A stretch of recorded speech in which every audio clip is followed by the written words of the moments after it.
కొందరు కోడిగుడ్డు శాకాహారం అంటారు, కొందరు మాంసాహారం అంటుంటారు. కోడిగుడ్డు శాకాహారం కాదంటానికి 4-5 కారణాలు ఉన్నాయి. మొట్టమొదటిది, శాకాహారం అయితే ఏ శాఖలకు కాసిని, ఏ కొమ్మలకు కాసిని కోడిగుడ్లు కాదు, కాబట్టి శాకాహారం కాదంటానికి ఇది. ఇక రెండవది, శాకాహారం అయితే పీచు పదార్థాలు ఉంటాయి, మరి కోడిగుడ్డులో ఫైబర్ 0, శాకాహారం కాదు. ఇక మూడవది, శాకాహారాల్లో కొలెస్ట్రాల్ ఉండదు, మరి కోడిగుడ్డు మాంసాహారం కాబట్టి అందులో కొలెస్ట్రాల్ 220 మిల్లీగ్రామ్స్ ఉంటుంది, కాబట్టి ఇది కూడా శాకాహారం కాదంటానికి ఆధారం.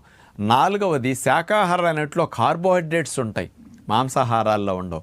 కోడిగుడ్లో కార్బోహైడ్రేట్స్ 0, కాబట్టి ఇది కూడా శాకాహారం కాదంటానికి ఆధారం. ఐదవది, నాటుకోడిగుడ్డు పిల్ల అవుతుంది, ఫారం కోడిగుడ్డు పిల్ల అవ్వట్లేదు కాబట్టి ఇది శాకాహారం కాదంటారు.